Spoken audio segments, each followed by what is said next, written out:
Mari belajar politik untuk Indonesia yang lebih baik. Please subscribe, like, comment, and share YouTube saya.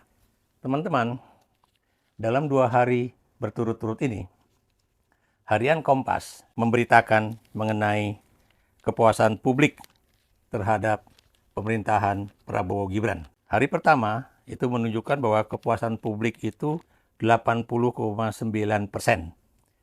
Namun, kita juga tahu bahwa pemerataan jadi tantangan. Ya. Jadi di sini Kompas dalam pemberitaan di headline Kompas itu sekalipun kualitas penilaian belum rata di setiap kelompok sosial ekonomi masyarakat, berbagai upaya yang dilakukan pemerintah Prabowo Gibran dan jajaran kabinetnya ini menuai apresiasi yang tinggi. Ya. Ini Kompas 20 Januari 2025 ya. Dan kalau kita lihat ya, ini kalau kita lihat dari sisi status sosial ekonomi responden ya, itu dari kalangan bawah itu yang mengatakan puas 84,7%, ya. Yang menengah bawah 81,4%, ya. Menengah atas 75,3%, dan kalangan atas itu 67,9%. Ya. Ini dari tingkat kepuasan.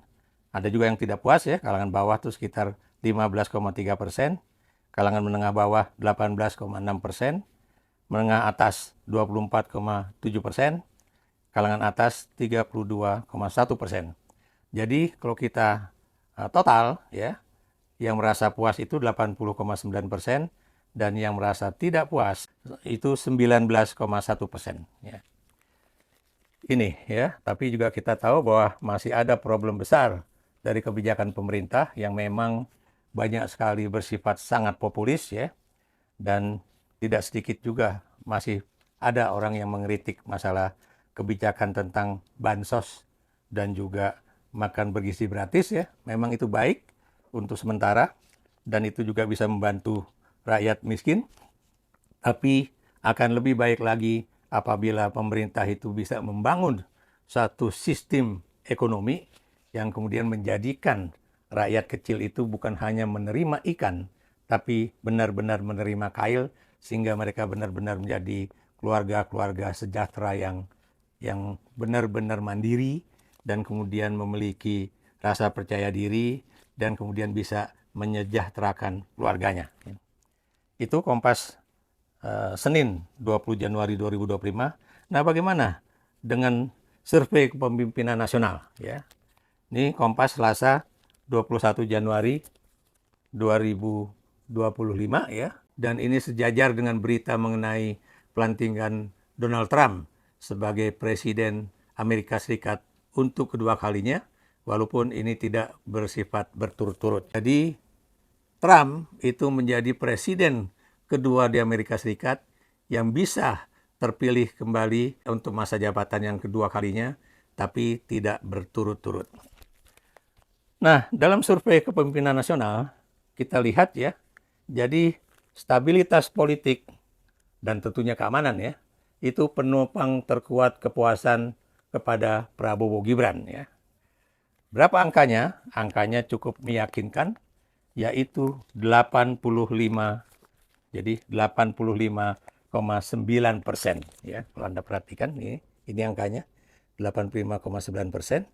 Dan tapi kalau kita perhatikan juga, kalau kita bandingkan dengan era Presiden Jokowi dan Wakil Presiden Ma'ruf Amin, sebetulnya ya stabilitas politik atau tingkat kepuasan masyarakat tentang stabilitas politik ya itu bersifat stagnan atau cuma berbeda sedikit. Yang saya maksud itu adalah kalau pada 100 hari pemerintahan Prabowo Gibran itu mencapai 85,8%, sementara pada era akhir Jokowi Ma'ruf Amin itu tingkat kepuasannya 85,5%. Ya. Itulah yang saya katakan stagnan, cuma berbeda 0,3%. Ya. Dan saya melihat ya bahwa Pak Prabowo tidak menyombongkan diri dari hasil survei kepemimpinan nasional Kompas ya, baik itu kepemimpinan nasional maupun survei mengenai kepuasan publik ya, tapi beliau mengatakan bahwa kami bekerja memberikan yang terbaik. Nah, karena itu saya ingin mengulas bukan mengenai survei kepemimpinan nasional dan juga survei mengenai kepuasan publik ya, yang memang angkanya tertinggi dalam sejarah pemimpin-pemimpin Indonesia pasca reformasi ya.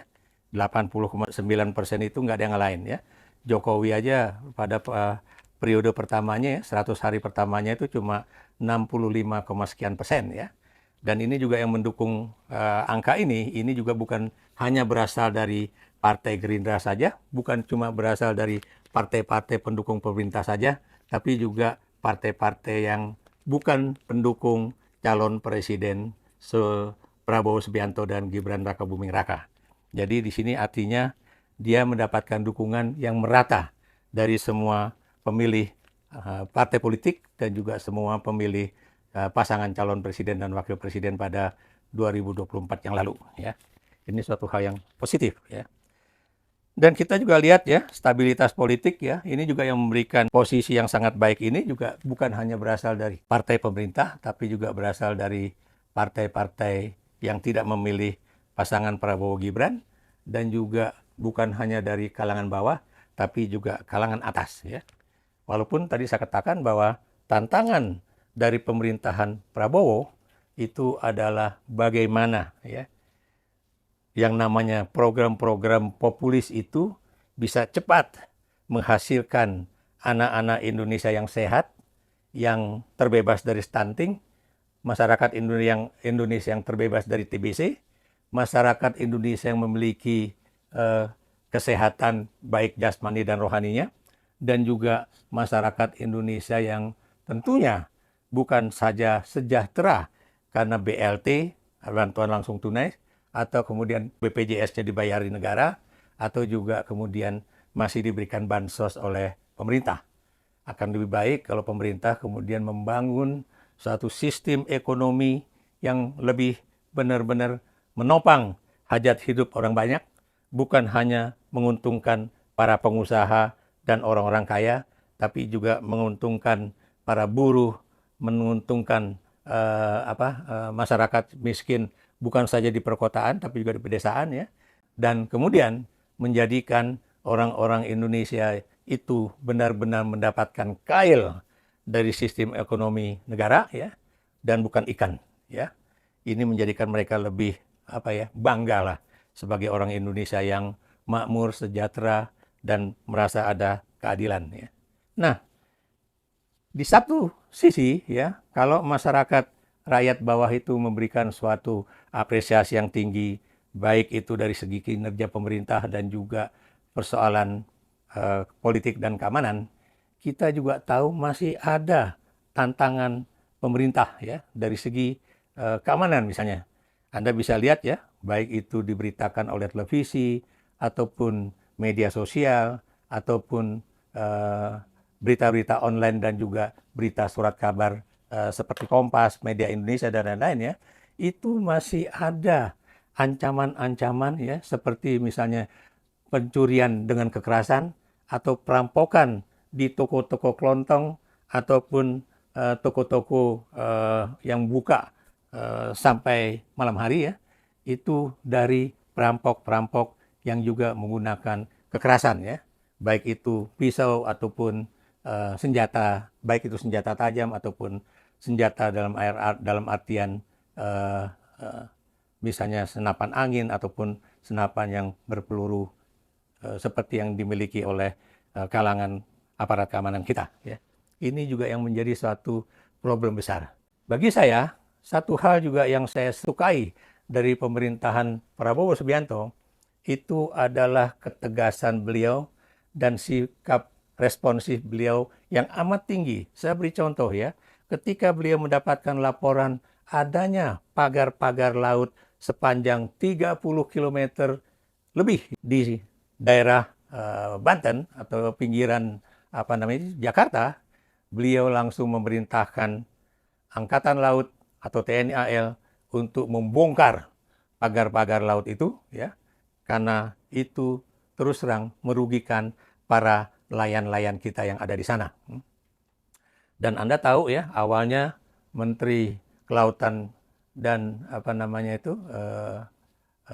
Perikanan dan Kelautan itu mengatakan bahwa jangan dibongkar dulu, nanti kita lihat ya, ini bisa menjadi barang bukti. Tapi karena Panglima TNI menegaskan, laksanakan terus ya, sampai semua pagar-pagar laut itu benar-benar tercerabut ya. Dan Anda bisa lihat ya, yang namanya TNI AL kita itu tidak bekerja sendirian, tapi benar-benar dibantu oleh para nelayan yang dirugikan oleh adanya pagar-pagar laut itu. Dan Anda tahu pagar-pagar laut itu ternyata sudah memiliki, atau sebagian besar itu sudah memiliki sertifikat hak guna bangunan. Itu sangat mencengangkan. Kenapa mencengangkan? Anda bisa bayangkan yang namanya sertifikat hak milik atau sertifikat hak guna bangunan itu hanya dikeluarkan oleh negara untuk membangun suatu bangunan di atas tanah ya, bukan di atas laut. Ini yang kemudian buat saya tantangan terbesar bagi Presiden Prabowo Subianto adalah itu melakukan evaluasi. Bagaimana mungkin ya pemerintah-pemerintah terdahulu ya itu kemudian memberikan sertifikat hak guna bangunan atau kemudian juga memberikan keleluasaan bagi pemilik hak guna bangunan itu untuk membangun pagar laut yang panjangnya auzubillah min zalik ya. Dan satu hal juga yang harus Anda ingat ya, pemerintah pusat harusnya juga memiliki suatu kebijakan ya, untuk menjadikan yang namanya wilayah pantai itu harus bebas dari pemilikan privat ya. Maksud saya di sini bahwa namanya wilayah pantai itu benar-benar milik umum ya. Saya beri contoh ya, kalau Anda ke Honolulu, Hawaii ya, itu kalau Anda jalan di pesisir pantai sepanjang Waikiki Beach ya, dari sepanjang pantai itu banyak hotel-hotel di situ, dan Anda bisa jalan di pinggir pantai dari ujung sampai ke ujung ya, melalui muka-muka hotel ya, dan itu tidak ada hotel ataupun bangunan yang memiliki pantai sebagai bagian dari milik mereka. Ini menunjukkan bahwa pemerintah Federal Amerika Serikat itu menjamin bahwa yang namanya pantai di Hawaii ya, itu adalah benar-benar milik publik. Dan kalau kita lihat ya di Bali misalnya kan, kalau kita lihat di sepanjang pantai Kuta, itu sebagian besar pantai itu sekarang juga kembali milik publik.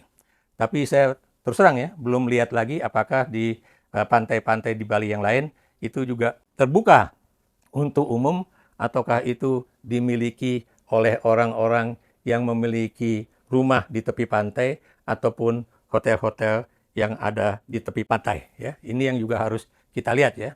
Mengapa? Karena kalau misalnya pantai-pantai itu benar-benar milik umum, kemudian rakyat itu bisa menikmati pantai sepuas hati mereka ya.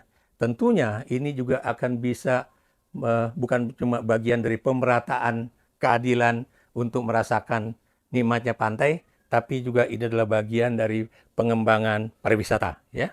Kalau Anda lihat ya, di sepanjang pantai Waikiki ya, itu kan tidak sedikit ada grup-grup tari yang kemudian ada yang main musik Hawaiian ya, atau kemudian tari-tari hula-hula ya, yang ada yang dimainkan oleh anak-anak kecil, ditarikan oleh anak-anak kecil. Orang-orang besar juga demikian ya. Tapi yang maksud saya tidak sedikit kelompok-kelompok penari anak-anak ya, yang kemudian meminta sumbangan untuk kegiatan-kegiatan mereka ya. Kalau kelompok yang penari dewasa itu biasanya hanya untuk bagian dari iklan mereka, menunjukkan kebolehan mereka di dalam menari tarian Hawaii tersebut ya. Jadi ini adalah bagian dari penyebaran budaya masyarakat setempat kepada publik, bukan cuma yang tinggal di Amerika Serikat, tapi juga wisatawan dari berbagai mancanegara. Dan kita juga bisa, baik itu ikut bernyanyi, atau bahkan kalau Anda bisa main musik, ikut main musik,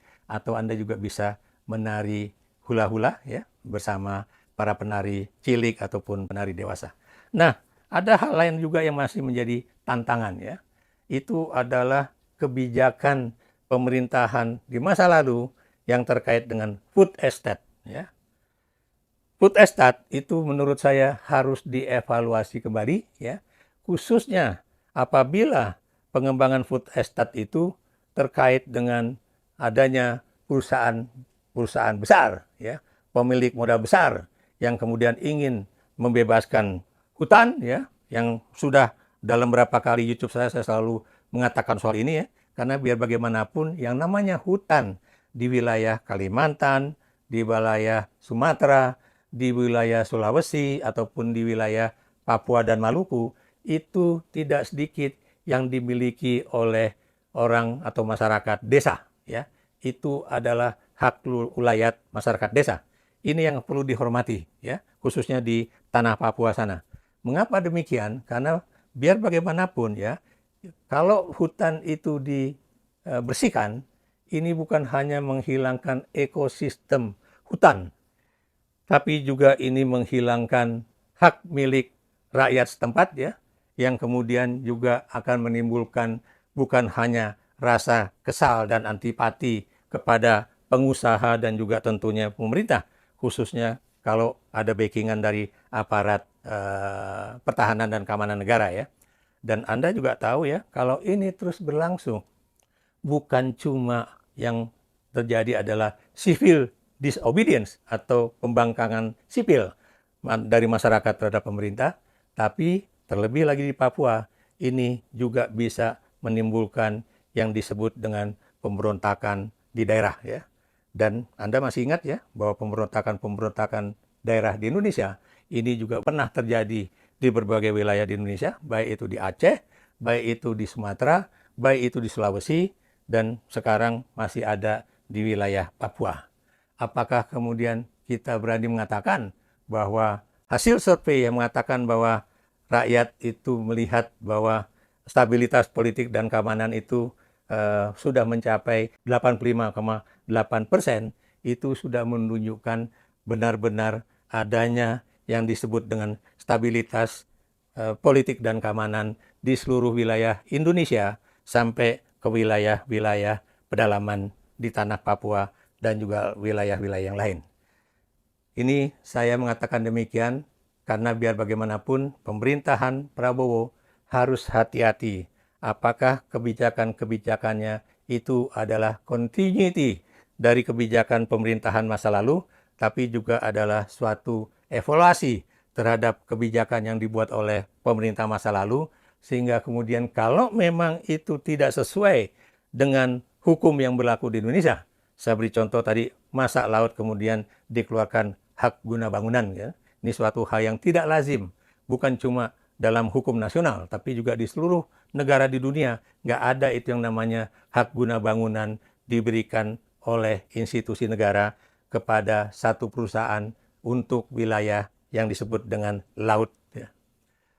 Ini menjadi tantangan pada Presiden Prabowo, dan mudah-mudahan sekali lagi dengan rasa hormat saya, mudah-mudahan Pak Prabowo itu benar-benar responsif ya mengenai akan adanya 20 juta hektar tanah di Papua bagian selatan yang akan dibersihkan bukan untuk tanaman pangan, tapi tanaman yang disebut dengan kelapa sawit. Karena apa? Karena untuk produksi kelapa sawit atau hutan tanaman industri kelapa sawit, di mata saya, Indonesia itu sudah sangat banyak memiliki perkebunan kelapa sawit ya, termasuk di tanah Papua ya. Dan kita adalah negara terbesar yang memiliki hutan kelapa sawit di dunia, dan produksi kita juga adalah yang terbesar di dunia. Karena itu, Bapak Presiden Prabowo, please dengarkan suara rakyat di Papua. Dengarkan suara apakah itu dari tokoh-tokoh agama, apakah itu dari kalangan civil society, apalagi kalau itu datang dari rakyat yang memiliki tanah desa ataupun hak ulayat di tanah tersebut. Berikan komentar Anda.